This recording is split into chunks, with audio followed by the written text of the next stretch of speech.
Okay. Okay.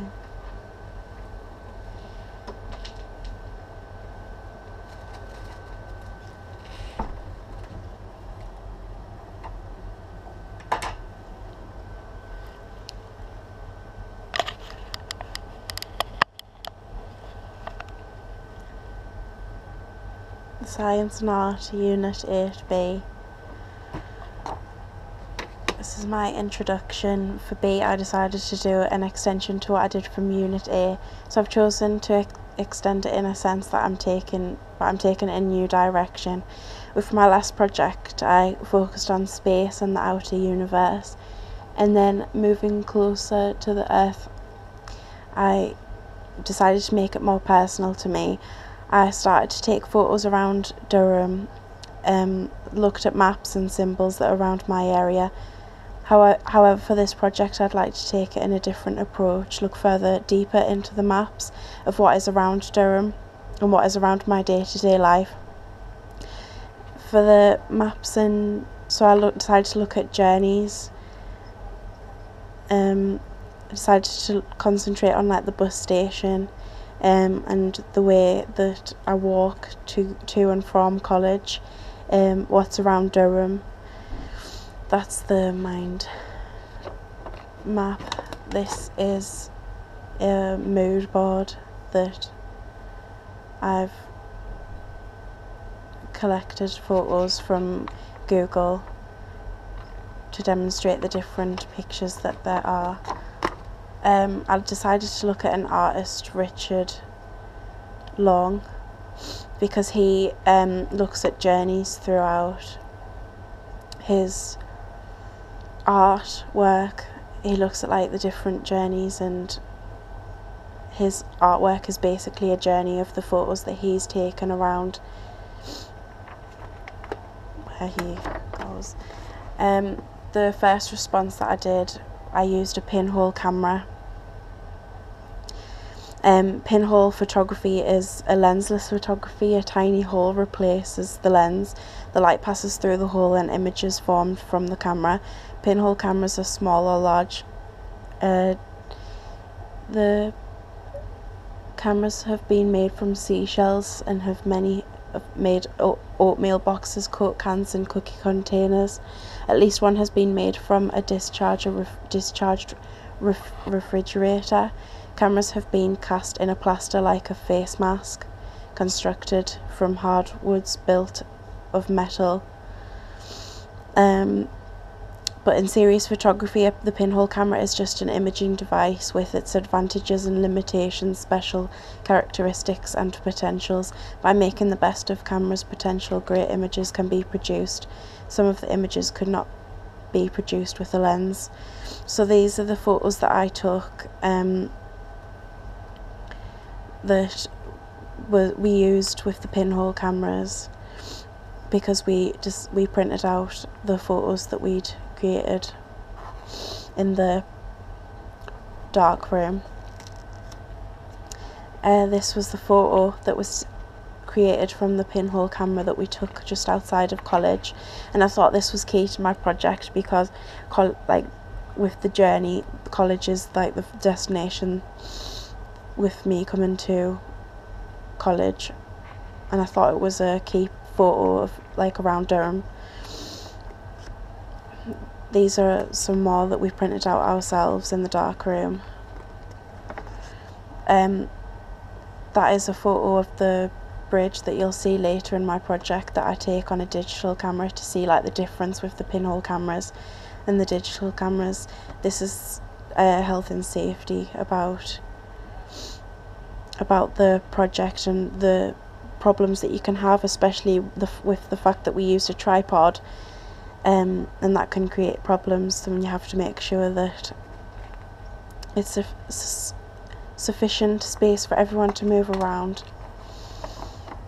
These are pictures that I've taken as I'm going towards the bus on a morning on the way to college.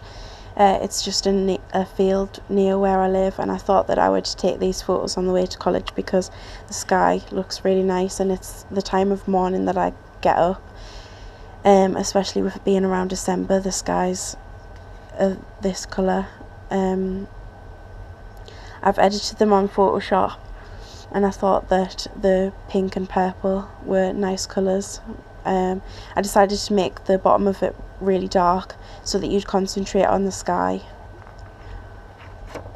And then I looked at this artist, Abtin Eshraji. He's been working on a series for a couple of months, and he takes a collection of shots around London on the London public transport on the way and to from work. So a lot of my work is responding to his work that he's done. He takes like a lot of photos on buses and at bus stations and on the underground, because that's the type of travel that he takes every day. So I thought that I would link it to that. These are some photos that I've taken as I was walking through Durham and just overlooking the bridge. I decided to not focus the picture because I wanted it to be like a metaphorical, that people are moving in loads of different directions every day, and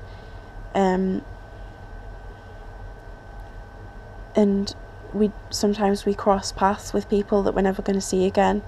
And I think that this demonstrates the blurriness, that you can't even make out like what the cars are, because you don't know that these people, and you won't. So it's like a blank face, like a blank car. You see it, but you don't understand or know it personally. These are photos that I took coming out from a place where there's loads of restaurants near college that I sometimes walk past to go down to the bus station or walk around Durham, and I edited them on Photoshop to see the different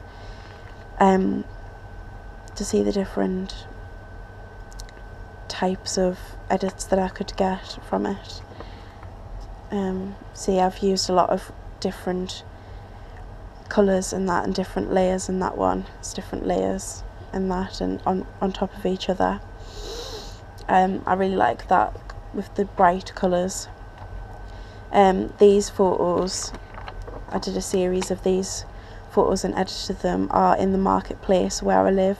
There's lights on top with it being Christmas, and I thought that it was key to my project because it's something that I admire and I like as I'm walking through Durham. It's like really picturesque, and I got some good photos from it. These are just some guides that I found in the Gala Theatre, which is near to where I live, which gives a lot of information about Durham. And I was looking through like how these have set out these are the food guides and what you can do in Durham. I thought it was interesting to pick up, to look at, and especially the photos that have been taken to advertise Durham. The type of travel that I take on my journey, I took pictures on the bus stop, which I thought was an interesting picture, and then I edited it on Photoshop to create the dizziness, because it was difficult to actually capture a picture as the bus was moving. These photos were taken on at the bus station that I was waiting to get on the bus. As you can see, the 49 is what I get on. I decided to edit these photos black and white to see the different layouts, and you can't really tell like who the people are because they're irrelevant, like they're just there every day, and we only share the moment, the fact that we're waiting for the bus, nothing else.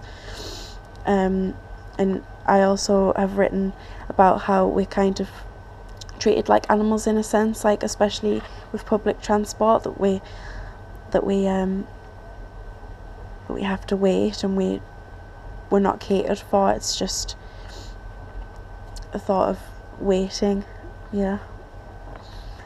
These are photos that I've taken as I'm walking to college. I sometimes walk beside a river looking back onto the city, and you see the cathedral and the bridge in the background. I thought some of these photos were nice, and quite a lot of touristy photos are taken with the cathedral in the view, but I thought it was to demonstrate the beautiful city that I see every day.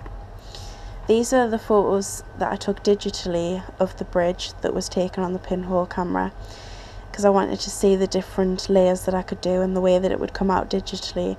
It is nice, and I especially like that one with the sky in the background. I'm not so keen on the black and white. I think it's too gritty, like especially since it's a nice bridge. These two photos are taken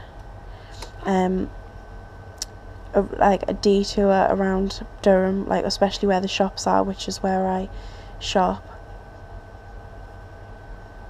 and go quite often. The Christmas decorations are quite key, since they make it look prettier and to advertise to people. This is the development towards my final piece. I decided to take what I'd done in unit 8A and tie it in with what I'm doing for the unit B. I decided to take the photo of the bus stop, the pictures on the bus sign, to create the thought that, like, even though I'm moving on the bus and the photo says stop, I'm not really stopping. Like, it's an ongoing journey that I take every day on these buses. So I decided to get a photo of Durham, the map of Durham, and place it on top of the stop sign, as if it was projected on, like in my last project. And I used these in my final piece for my last project, so I thought that it was good to add in. I've tested out the different layers on Photoshop to see which one would be best. And then my final piece is the bus stop sign with the Durham map printed on. I decided to make it the colour blue because it links in with the theme of, like, the blue colour and how it's projected on in my last project, which I thought was key. And there's my evaluation, about just talking about what I did in unit A and how it's, like, stemmed on and how it's gone on to create unit B with the ongoing project about journeys.